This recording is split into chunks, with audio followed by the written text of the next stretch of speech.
तारा रानी की कथा। दोस्तों, जब आप माता रानी का जागरण करते हैं या कहीं भी जागरण होता है उसे सुनने जाते हैं तो उसका संपूर्ण फल तब तक नहीं मिलता जब तक सारी रात पूरा जागरण सुनने के बाद सुबह के समय तारा रानी की कथा नहीं सुनते। चलिए आज हम तारा रानी की कथा सुनते हैं। जय माता रानी की। राजा स्पर्श माँ भगवती के पुजारी थे और रात दिन महामाई की पूजा किया करते थे। माँ ने भी उन्हें राजपाट, धन दौलत, ऐशो आराम के सभी साधन दिए थे। कमी थी तो सिर्फ यह कि उनके घर में कोई संतान नहीं थी। यह गम उन्हें दिन रात सताता था। वो माँ से यही प्रार्थना करते कि माँ उन्हें एक लाल बख्श दे ताकि वे भी संतान का सुख भोग सके, उनके पीछे भी उनका नाम लेने वाला हो, उनका वंश चलता रहे। माँ ने उसकी पुकार सुन ली। एक दिन माँ ने आकर राजा को स्वप्न में दर्शन दिए और कहा कि वे उसकी भक्ति से बहुत प्रसन्न हैं। उन्होंने राजा को 2 पुत्रियां प्राप्त होने का वरदान दिया। कुछ समय के बाद राजा के घर में एक कन्या ने जन्म लिया। राजा ने अपने राज दरबारियों को बुलाया, पंडितों व ज्योतिषियों को बुलाया और बच्ची की जन्म कुंडली तैयार करने का आदेश दिया। पंडित और ज्योतिषियों ने उस बच्ची की जन्म कुंडली तैयार की और कहा कि वो कन्या तो साक्षात देवी है। यह कन्या जहाँ भी कदम रखेगी वहाँ खुशियाँ ही खुशियाँ होंगी। कन्या भी भगवती की पुजारिन होगी। उस कन्या का नाम तारा रखा गया। थोड़े समय बाद राजा के घर वरदान के अनुसार एक और कन्या ने जन्म लिया। मंगलवार का दिन था। पंडितों और ज्योतिषियों ने जब जन्म कुंडली तैयार की तो उदास हो गए। राजा ने उदासी का कारण पूछा तो वे कहने लगे कि वह कन्या राजा के लिए शुभ नहीं है। राजा ने उदास होकर ज्योतिषियों से पूछा कि उन्होंने ऐसे कौन से बुरे कर्म किए हैं जो इस कन्या ने उनके घर में जन्म लिया। उस समय ज्योतिषियों ने ज्योतिष से अनुमान लगाकर बताया कि वे दोनों कन्याएं जिन्होंने उनके घर में जन्म लिया था पूर्व जन्म में देवराज इंद्र के दरबार की अप्सराएं थीं। उन्होंने सोचा कि वे भी मृत्यु लोक में भ्रमण करें तथा देखें कि मृत्यु लोक में लोग किस तरह रहते हैं। दोनों ने मृत्यु लोक पर आकर एकादशी का व्रत रखा। बड़ी बहन का नाम तारा था और छोटी बहन का नाम रुकमन। बड़ी बहन तारा ने अपनी छोटी बहन से कहा, रुकमन, आज एकादशी का व्रत है, हम लोगों ने आज भोजन नहीं करना है। अतः वो बाजार जाकर कुछ फल ले आए। रुकमन बाजार फल लेने के लिए गई। वहाँ उसने मछली के पकोड़े बनते देखे। उसने अपने पैसों के तो पकोड़े खा लिए और तारा के लिए फल लेकर वापस आ गई और फल उसने तारा को दे दिए। तारा के पूछने पर उसने बताया कि उसने मछली के पकोड़े खा लिए हैं।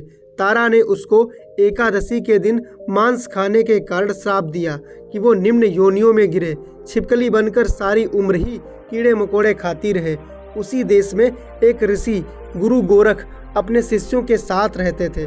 उनके शिष्यों में एक शिष्य तेज स्वभाव तथा घमंडी था। एक दिन वो घमंडी शिष्य पानी का कमंडल भरकर खुले स्थान में एकांत में जाकर तपस्या पर बैठ गया। वो अपनी तपस्या में लीन था। उसी समय उधर से एक प्यासी कपिला गाय आ गई। उस ऋषि के पास पड़े कमंडल में पानी पीने के लिए उसने मुंह डाला और सारा पानी पी गई। जब कपिला गाय ने मुंह बाहर निकाला तो खाली कमंडल की आवाज़ सुनकर उस ऋषि की समाधि टूटी। उसने देखा कि गाय ने सारा पानी पी लिया था। ऋषि ने गुस्से में आ उस कपिला गाय को बुरी तरह चिमटे से मारा, जिससे वह गाय लहूलुहान हो गई। यह खबर गुरु गोरख को मिली तो उन्होंने कपिला गाय की हालत देखी। उन्होंने अपने उस शिष्य को बहुत बुरा भला कहा और उसी वक्त आश्रम से निकाल दिया। गुरु गोरख ने गौ माता पर किए गए पाप से छुटकारा पाने के लिए कुछ समय बाद एक यज्ञ रचाया। इस यज्ञ का पता उस शिष्य को भी चल गया जिसने कपिला गाय को मारा था। उसने सोचा कि वह अपने अपमान का बदला जरूर लेगा। यज्ञ शुरू होने उस शिष्य ने एक पक्षी का रूप धारण किया और चोंच में सर्प लेकर भंडारे में फेंक दिया, जिसका किसी को पता न चला। वह छिपकली जो पिछले जन्म में तारा देवी की छोटी बहन थी तथा बहन के शाप को स्वीकार कर छिपकली बनी थी, सर्प का भंडारे में गिरना देख रही थी। उसे त्याग व परोपकार की शिक्षा अब तक याद थी। वह भंडारा होने तक घर की दीवार पर चिपकी समय की प्रतीक्षा करती रही। कई लोगों के प्राण बचाने हेतु उसने अपने प्राण न्यौछावर कर लेने का मन ही मन निश्चय किया। जब खीर भंडारे में दी जाने वाली थी, बांटने वालों की आंखों के सामने ही वह छिपकली दीवार से कूदकर कढ़ाई में जा गिरी। लोग छिपकली को भला बुरा कहते हुए खीर की कढ़ाई को खाली करने लगे तो उन्होंने उसमें मरे हुए सांप को देखा। तब जाकर सबको मालूम हुआ कि छिपकली ने अपने प्राण देकर उन सब के प्राणों की रक्षा की थी। उपस्थित सभी सज्जनों और देवताओं ने उस छिपकली के लिए प्रार्थना की कि उसे सब योनियों में उत्तम मनुष्य जन्म प्राप्त हो तथा अंत में वह मोक्ष को प्राप्त करे। तीसरे जन्म में वो छिपकली राजा स्पर्श के घर कन्या के रूप में जन्मी। दूसरी बहन तारा देवी ने फिर मनुष्य जन्म लेकर तारामती नाम से अयोध्या के प्रतापी राजा हरिश्चंद्र के साथ विवाह किया। राजा स्पर्श ने ज्योतिषियों से कन्या की कुंडली बनवाई। ज्योतिषियों ने राजा को बताया कि कन्या आपके लिए हानिकारक सिद्ध होगी, शकुन ठीक नहीं है, अतः वे उसे मरवा दें। राजा बोले कि लड़की को मारने का पाप बहुत बड़ा है, वे उस पाप का भागी नहीं बन सकते। तब ज्योतिषियों ने विचार करके राय दी कि राजा उसे एक लकड़ी के संदूक में बंद करके ऊपर से सोना चांदी आदि जड़वा दे और फिर उस संदूक के भीतर लड़की को बंद करके नदी में प्रवाहित करवा दे।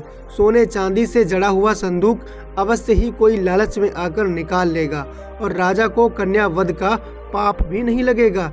ऐसा ही किया गया और नदी में बहता हुआ संदूक काशी के समीप एक सफाई कर्मी को दिखाई दिया तो वह संदूक को नदी से बाहर निकाल लाया।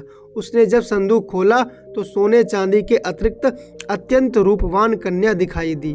उस सफाई कर्मी के कोई संतान नहीं थी। उसने अपनी पत्नी को वह कन्या लाकर दी तो पत्नी की प्रसन्नता का ठिकाना न रहा। उसने अपनी संतान के समान ही बच्ची को छाती से लगा लिया। भगवती की कृपा से उसके स्तनों में दूध उतर आया। पति पत्नी दोनों ने प्रेम से कन्या का नाम रुक्को रख दिया। रुक्को बड़ी हुई तो उसका विवाह हुआ। रुक्को की सास महाराजा हरिश्चंद्र के घर सफाई आदि का काम करने जाया करती थी। एक दिन वह बीमार पड़ गई तो रुक्को महाराजा हरिश्चंद्र के घर काम करने के लिए पहुंच गई। महाराज की पत्नी तारामती ने जब रुक्को को देखा तो वह अपने पूर्व जन्म के पुण्य से उसे पहचान गई। तारामती ने रुक्को से कहा कि वो उसके पास आकर बैठे। महारानी की बात सुनकर रुक्को बोली कि वो एक नीच जाति की महिला है, भला वह रानी के पास कैसे बैठ सकती है। तब तारामती ने उससे बताया कि वह उसके पूर्व जन्म की सगी बहन थी। एकादशी का व्रत खंडित करने के कारण उसे छिपकली की योनि में जाना पड़ा। जो होना था वो हो चुका है। अब उसे अपने वर्तमान जन्म को सुधारने का उपाय करना चाहिए और भगवती वैष्णो माता की सेवा करके अपना जन्म सफल बनाना चाहिए। यह सुनकर रुक्को को बड़ी प्रसन्नता हुई और जब उसने उपाय पूछा तो रानी ने बताया, वैष्णो माता सब मनोरथों को पूरा करने वाली हैं। जो लोग श्रद्धापूर्वक माता का पूजन व जागरण करते हैं उनकी सब मनोकामना पूर्ण होती है। रुक्को ने प्रसन्न होकर माता की मनौती मानते हुए कहा, यदि माता की कृपा से उसे एक पुत्र प्राप्त हो गया तो वो माता का पूजन व जागरण कराएगी। माता ने प्रार्थना को स्वीकार कर लिया। फलस्वरूप 10वें महीने उसके गर्भ से एक अत्यंत सुंदर बालक ने जन्म लिया। परंतु दुर्भाग्यवश रुक्को को माता का पूजन जागरण कराने का ध्यान न रहा। जब वह बालक 5 वर्ष का हुआ तो एक दिन उसे माता चेचक के रूप में निकल आई। रुक्को दुखी होकर अपने पूर्व जन्म की बहन तारामती के पास आई और बच्चे की बीमारी का सब वृत्तांत कह सुनाया। तब तारामती ने पूछा कि उससे माता के पूजन में कोई भूल तो नहीं हुई। इस पर रुक्को को 6 वर्ष पहले की बात याद आ गई। उसने अपराध स्वीकार कर लिया। उसने फिर मन में निश्चय किया कि बच्चे को आराम आने पर जागरण अवश्य करवाएगी। भगवती की कृपा से बच्चा दूसरे दिन ही ठीक हो गया। तब रुक्को ने देवी के मंदिर में ही जाकर पंडित से कहा कि उसे अपने घर माता का जागरण करना है, अतः वे मंगलवार को उसके घर पधार कर कृतार्थ करें। पंडित जी बोले कि वहीं 5 रुपए देती जाए। पंडित जी उसके नाम से मंदिर में ही जागरण करवा देंगे क्योंकि वह एक नीच जाति की स्त्री है। इसलिए वे उसके घर में जाकर देवी का जागरण नहीं कर सकते। रुक्को ने कहा कि माता के दरबार में तो ऊंच नीच का कोई विचार नहीं होता, वे तो सब भक्तों पर समान रूप से कृपा करती हैं, अतः उनको कोई ऐतराज नहीं होना चाहिए। इस पर पंडित जी ने आपस में विचार करके कहा कि यदि महारानी उसके जागरण में पधारें तब तो वे भी स्वीकार कर लेंगे। ये सुनकर रुक्को महारानी के पास गई और सब वृत्तांत कह सुनाया। तारामती ने जागरण में सम्मिलित होना सहर्ष स्वीकार कर लिया। जिस समय रुक्को पंडितों से ये कहने के लिए गई महारानी जी जागरण में आवेंगी, उस समय सेन नाई वहाँ था। उसने सब सुन लिया और महाराजा हरिश्चंद्र को जाकर सूचना दी। राजा को सेन नाई की बात पर विश्वास नहीं हुआ। महारानी जागरण में नहीं जा सकती, फिर भी परीक्षा लेने के लिए उसने रात को अपनी उंगली पर थोड़ा सा चीरा लगा लिया जिससे नींद न आए।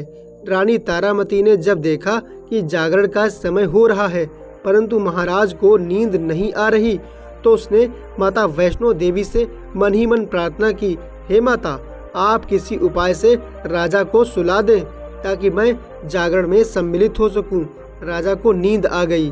तारामती रोशनदान से रस्सा बांधकर महल से उतरी और रुक्को के घर जा पहुंची।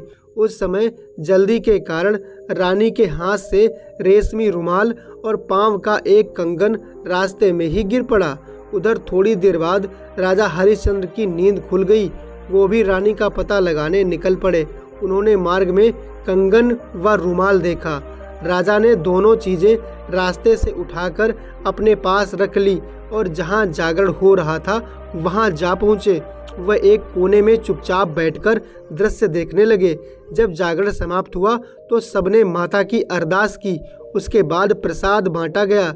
रानी तारामती को जब प्रसाद मिला तो उसने झोली में रख लिया। ये देख लोगों ने पूछा, आपने प्रसाद क्यों नहीं खाया? यदि आप ना खाएंगी तो कोई भी प्रसाद नहीं खाएगा। रानी बोली, तुमने प्रसाद दिया वो मैंने महाराज के लिए रख लिया, अब मुझे मेरा प्रसाद दे दें। अब की बार प्रसाद तारा ने खा लिया। इसके बाद सब भक्तों ने माँ का प्रसाद खाया। इस प्रकार जागरण समाप्त करके प्रसाद खाने के पश्चात रानी तारामती महल की तरफ चली। तब राजा ने आगे बढ़कर रास्ता रोक लिया और कहा, तूने नीचों के घर का प्रसाद खा अपना धर्म भ्रष्ट कर लिया। अब मैं तुझे अपने घर कैसे रखूं? तूने तो कुल की मर्यादा व प्रतिष्ठा का भी ध्यान नहीं रखा।